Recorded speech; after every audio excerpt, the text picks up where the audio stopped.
सच में अयोध्या में बाबरी मस्जिद के नीचे ही कोई पुराना मंदिर था, या वहां सच में बौद्ध मंदिरों के अवशेष मिले?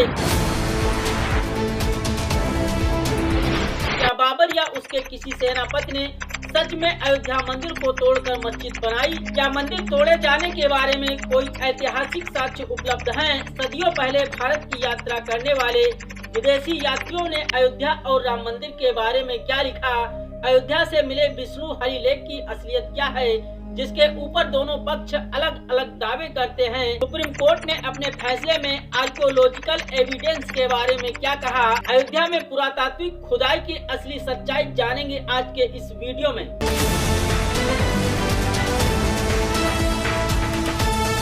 नमस्कार, मैं सुशील सिंह। साल 1861 भारत पर अंग्रेजी शासन का दौर था।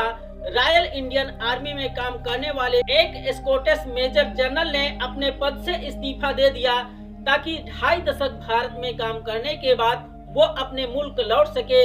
लेकिन इंग्लैंड पहुंचने पर उसे पता चलता है कि ब्रिटिश सरकार ने उसकी 20 साल पुरानी मांग को मान लिया, लिहाजा उसे दोबारा भारत लौटना पड़ता है। इस ब्रिटिश आर्मी ऑफिसर का नाम था सर अलेक्जेंडर कनिंघम। एक स्कॉटिश शायर के घर पैदा हुआ कनिंघम पेशे से ब्रिटिश इंडियन आर्मी में इंजीनियर थे। साल 1844 में कनिंघम की पोस्टिंग बनारस में होती है। अक्सर कनिंघम सैर करने के लिए सारनाथ की तरफ निकल जाया करते थे। इसी दौरान कनिंघम की नजर सारनाथ में मौजूद 145 फीट ऊंचे टीले पर पड़ती है। स्थानीय लोगों के अनुसार यह टीला किसी पुराने महाजन से जुड़ा हुआ था, लेकिन 21 साल के नौजवान कनिंघम का इंजीनियरिंग दिमाग इसे बचा नहीं पा रहा था।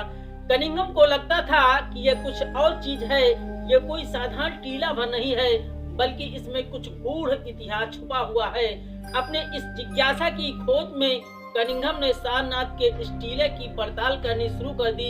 इसी दौरान कनिंघम को यहाँ एक ईंट पर छोटा सा शिलालेख लिखा मिलता है, लेकिन कनिंघम के लिए इस शिलालेख की लिपि को समझना मुश्किल था। इसलिए कनिंघम ने इस शिलालेख को एशियाटिक सोसाइटी के अपने पुराने मित्र जेम्स प्रिंसेप को भेज दिया। प्रिंसेप ने कनिंघम को बताया कि ईंट से इस बात की तरदीक होती है कि यही वो जगह है जहां भगवान बुद्ध ने अपना पहला उपदेश दिया था। ये वो मौका था जब कनिंघम की दिलचस्पी भारत के पुरातात्विक इतिहास की तरफ जाती है। साल 1861 में कनिंघम को भारत का आर्कियोलॉजिकल सर्वेयर नियुक्त कर दिया जाता है। ये सपना था जिसका इंतजार कनिंघम वर्षों से कर रहे थे, और अपने इस सपने के पूरे होने पर कनिंघम इंग्लैंड से भारत लौट आते हैं। आर्कियोलॉजिकल सर्वेयर नियुक्त होने के बाद कनिंघम ने भारत के पुरातात्विक इतिहास की खोज शुरू कर दी। लेकिन उससे पहले 2-3 लाइन में ये जान लेते हैं कि पुरातात्विक इतिहास किसे कहते हैं। दरअसल इंसानों का इतिहास हजारों लाखों साल पीछे जाता है। इंसानी सभ्यता के विकास के दौरान बहुत से अवशेष बचते गए। पुराने शहर, मकानों की दीवारें, सड़कें, गलियां, नालियां, सिक्के, मूर्तियां, बर्तन और लोहे, कांसे और पत्थरों के हथियार आदि आदि, इन सब को सामूहिक तौर पर पुरातात्विक अवशेष कहा जाता है। और इन पुरातात्विक अवशेषों के अध्ययन को ही पुरातात्विक इतिहास कहा जाता है। प्राचीन भारत में अलग अलग समय पर अलग अलग देशों से यात्री आए। इन यात्रियों ने भारत के बारे में अपने ब्यौरे या कहें कि यात्रा वृतांत लिखे कि भारत में उन्हें क्या क्या मिला, क्या क्या नहीं मिला।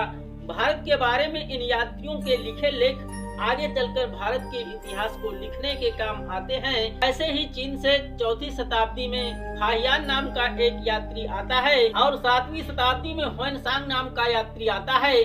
अब कनिंघम ने फाहियान और हिनसांग के द्वारा भारत के बारे में दिए गए उनके ब्यौरे की परख करनी शुरू कर दी। फाहियान और हुएनसांग ने अपने ब्यौरे में उन रास्तों का जिक्र किया जिन जिन रास्तों से वे गुजरे थे। अब कनिंघम ने उन रास्तों की यात्रा शुरू कर दी जिन रास्तों से ये दोनों यात्री कभी गुजरे थे। अपनी तफ्तीश में कनिंघम ने 4 रिपोर्ट्स ड्यूरिंग द ईयर्स 1962, 63, 64 और 65 के नाम से प्रकाशित करवाया। कनिंघम अपनी खोजी यात्रा के दौरान अयोध्या भी पहुंचते हैं। अयोध्या पर उनकी जांच का मुख्य विषय था चीनी तीर्थयात्रियों के ब्यौरे की जांच करना। कनिंघम ने पाया कि फाहियान के द्वारा दर्ज किया गया शहर सांची और हिनसांग के द्वारा दर्ज किया गया शहर विशाखा दरअसल कोई और नहीं बल्कि अयोध्या है, और अयोध्या को ही श्रीलंका में बौद्ध ग्रंथों में साकेत के नाम से दर्ज किया गया है। कनिंघम की सबसे ज्यादा दिलचस्पी दोनों चीनी यात्रियों द्वारा दिए गए एक वट वृक्ष पर थी। फाहियान और हिनसांग ने लिखा था कि शहर के पूर्वी किनारे पर एक वट वृक्ष था और जिसके बारे में कहा जाता था कि भगवान बुद्ध ने एक बार दातून करने के बाद उसे जमीन पर रोप दिया था। दातून ने कुछ दिन में जड़ें पकड़ ली और पेड़ की शक्ल ले ली। वट वृक्ष के बारे में प्रसिद्ध था कि ये 7 फीट से ज्यादा ऊंचा नहीं होता। कनिंघम ने उस जगह की पहचान की जहां वट वृक्ष होने की बात कही गई थी, लेकिन कनिंघम को वट वृक्ष नहीं मिला। कनिंघम ने अपनी रिपोर्ट में अयोध्या के इतिहास के बारे में संक्षिप्त टिप्पणी दर्ज की। कनिंघम का मानना था कि रामायण में दर्ज किए गए अयोध्या के ब्यौरे बहुत पुराने हैं। धर्म ग्रंथों की परंपरा के अनुसार अयोध्या महाभारत युद्ध के समय नष्ट हो गई थी। बाद में उज्जैन के राजा विक्रमादित्य ने अयोध्या को फिर से बसाया। परंपरा के अनुसार राजा विक्रमादित्य ने यहाँ पर 360 मंदिर भी बनवाए थे, लेकिन कमाल की बात यह है कि जब कनिंघम अपनी खोज पर निकले तो उन्हें इनमें से एक भी मंदिर नहीं मिला। कनिंघम ने अयोध्या में कई मंदिरों का मुआयना किया, लेकिन ये सब मंदिर इतने पुराने नहीं थे कि इन्हें विक्रमादित्य के जमाने का कहा जा सके। कनिंघम को औरंगजेब के दौर के पुराने मंदिर नहीं मिलते। कनिंघम ने लिखा, अगर मंदिर रहे भी होंगे तो शायद उन्हें मुसलमानों ने तोड़ दिया होगा। हालांकि यह पूरी तरह से कनिंघम का तुक्का था जिसके पीछे कोई तथ्य नहीं दिया गया। यहाँ ध्यान देने वाली बात यह है कि कनिंघम ने अयोध्या में 3 जगहों के पुरातात्विक महत्व को माना। एक सुग्रीव पर्वत, दूसरा मणि पर्वत और तीसरा कुबेर पर्वत। लेकिन फाहियान और हिनसांग ने इन तीनों जगहों की पहचान बौद्ध स्मारक के रूप में दर्ज की थी। कनिंघम ने न तो राम जन्मभूमि के बारे में कुछ लिखा और न ही बाबरी मस्जिद के बारे में लिखा, सिवाय इस बात के कि लक्ष्मण घाट से 100 मील की दूरी पर शहर के बीचों बीच जन्म स्थान है। कनिंघम अयोध्या न तो राम मंदिर की पड़ताल करने गए थे और न ही बाबरी मस्जिद की। उनका पूरा ध्यान फाहियान और हिनसांग के ब्यौरे की जाँच करना था, लेकिन उनकी रिपोर्ट को हिंदू मुस्लिम पक्ष की तरफ से अपने अपने हिसाब से इस्तेमाल किया गया। एक पक्ष शहर के बीच में जन्म स्थान होने की बात कहता है तो दूसरा कहता है कनिंघम को अयोध्या में कोई मंदिर ही नहीं मिला था। इस तरह कनिंघम की यात्रा, जिसका मंदिर या मस्जिद से कोई लेना देना नहीं था, उसकी तुरपाई दोनों पक्षों द्वारा अपने अपने तरीके से बिछाई जाने लगती है। अयोध्या के इतिहास को जानने का दूसरा पुरातात्विक प्रयास साल 1989 और 91 के बीच में हुआ। इस साल ASI के सर्वेयर अधिकारी एलोइंस एंटोन फ्यूरर ने अभक सर्किल का सर्वे किया। जर्मन मूल के इस आर्कियोलॉजिस्ट ने पहली बार इस बात का दावा किया कि बाबरी मस्जिद के नीचे पुराना विशाल मंदिर है। एलोइंस एंटोन फ्यूरर ने मस्जिद में लगे कसौटी पत्थर के 8 पिलर को मंदिर के अवशेषों से लिया हुआ बताया।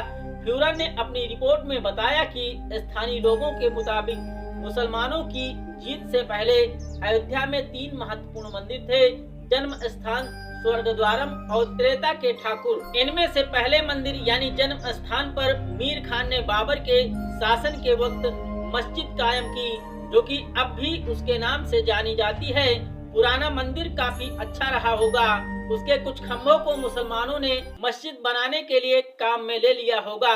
मजबूत काले पत्थरों से बने यह खम्भे, जिन्हें स्थानीय लोग कसौटी पत्थर कहते हैं, 7 से 8 फीट लंबे हैं, ऐसा फ्यूरर ने अपनी रिपोर्ट में लिखा। फ्यूरर ने त्रेता के ठाकुर मंदिर से मिले एक शिलालेख का भी जिक्र किया, जिसमें गढ़वाल वंश के राजा जयचंद्र का जिक्र था। इस शिलालेख में भगवान विष्णु के मंदिर होने की बात कही गई। इसके बाद करीब 70 साल करीब अयोध्या और उसका अतीत जमीन में दफन रहा। साल 1969 में बनारस विश्वविद्यालय के पुरातत्व विभाग एक टीम ने अयोध्या की फिर से खुदाई शुरू की।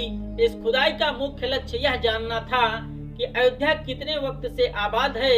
इस अभियान के लिए प्रोफेसर AK नारायण, TN राय और P सिंह के नेतृत्व में 3 छोटी छोटी टीमें बनाई गईं। इन टीमों ने जैन घाट, लक्ष्मण टेकरी, नल टीला की खुदाई की। इसके कुबेर टीले की भी परख की गई।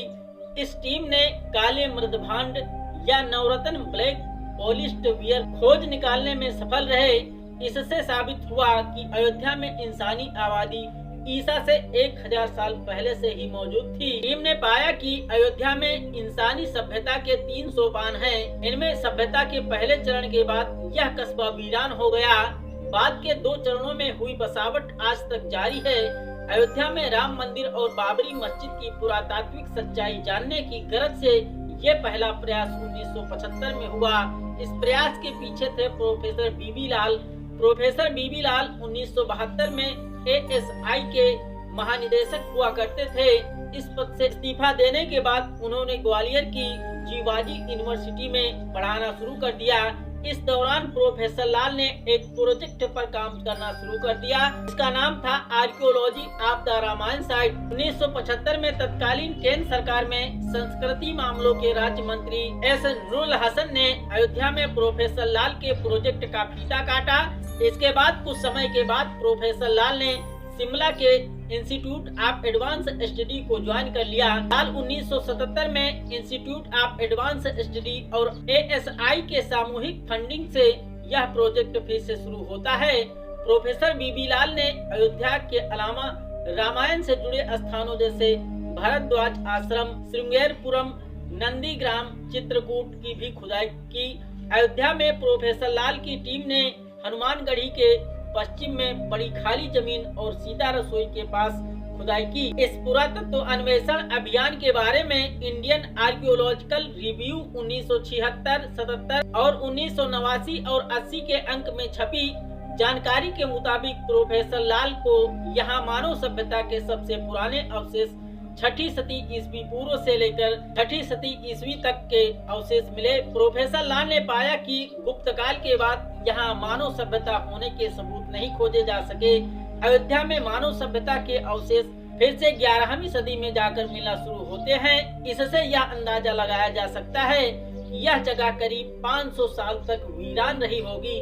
प्रोफेसर बीबी लाल के पुरातत्व में नया अभियान नया मोड़ आया साल 1990 में। अक्टूबर 1990 में जब कार सेवक आंदोलन अपने चरम सीमा पर था, ठीक उसी समय प्रोफेसर लाल ने राष्ट्रीय स्वयंसेवक संघ की एक पत्रिका मंथन के लिए एक लेख लिखा। इस पत्रिका में प्रोफेसर लाल ने दावा किया कि उन्होंने अपने पुरातत्व अभियान से सीता रसोई के पास पिलर बेस खोजे थे, जो कि वहां पर एक 12वीं सदी के आसपास बने एक भव्य मंदिर होने का दावा करते हैं। इस बीच 6 दिसंबर 1992 बाबरी मस्जिद ढहा दी जाती है।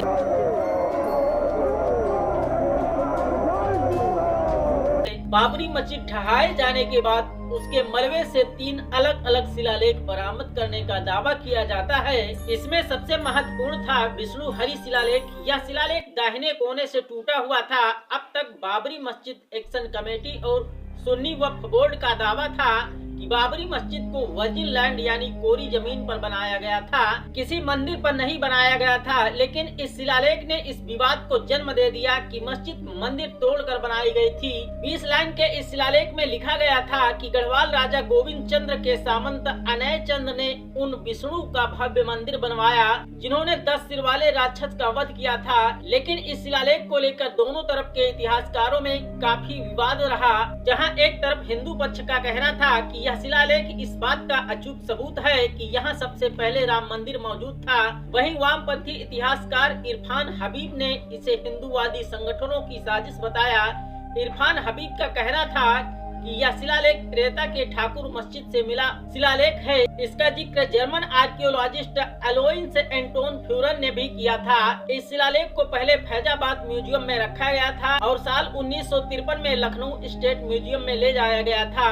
प्रोफेसर इरफान हबीब के मुताबिक हिंदूवादी संगठनों ने लखनऊ म्यूजियम से यह शिलालेख चुराकर बाबरी मस्जिद के मलबे में रख दिया था। अलोइंस एंटोन फ्यूरर के त्रेता के ठाकुर मस्जिद से मिले शिलालेख और विष्णु हरि शिलालेख में कई सारी समानताएं थी, जिसकी वजह से संदेह उत्पन्न होना स्वाभाविक था। त्रेता के ठाकुर और विष्णु हरि शिलालेख में राजा जयचंद और गढ़वाल राजवंश का जिक्र था। दोनों शिलालेख 20 लाइन के थे और लगभग समान आकृति के थे। इरफान हबीब के आरोपों के जवाब में लखनऊ म्यूजियम का कहना था शिलालेख नंबर 53.4 म्यूजियम में ही मौजूद है और कहीं गया नहीं है। इस मामले में संदेह और बढ़ गया जब 1994 में वाराणसी के इतिहासकार जहानवी शेखर राय ने लखनऊ म्यूजियम का दौरा किया। राय के मुताबिक जिसे म्यूजियम में त्रेता के ठाकुर शिलालेख को बताया जा रहा था, फ्यूरर के दिए गए ब्यौरे से अलग है। जिस शिलालेख को त्रेता के ठाकुर शिलालेख को कहकर पेश किया जा रहा है, उसमें ना तो गढ़वाल राजवंश का जिक्र है और न राजा जयचंद का, न ही फ्यूरर के दिए गए ब्यौरे के मुताबिक इसका अंतिम हिस्सा मिसिंग है। इस शिलालेख को लेकर दूसरा विवाद इसके समय को लेकर खड़ा हुआ। एपिग्राफिकल सोसाइटी ऑफ इंडिया के चेयरमैन जाने माने एपिग्राफर अजय मित्रा शास्त्री ने विष्णु हरि शिलालेख का अध्ययन करने के बाद इसे 12वीं सदी का इसे घोषित किया। लेकिन एक और एपिग्राफर प्रोफेसर राम शरण शर्मा ने इस शिलालेख का अध्ययन करने के बाद पाया कि यह शिलालेख 17वीं सदी का है। शर्मा ने तर्क दिए कि नगरी लिपि की जिस तरह खुदाई हुई है वो ज्यादा परिष्कृत है और 17वीं सदी के शिलालेख से ज्यादा मेल खाती है।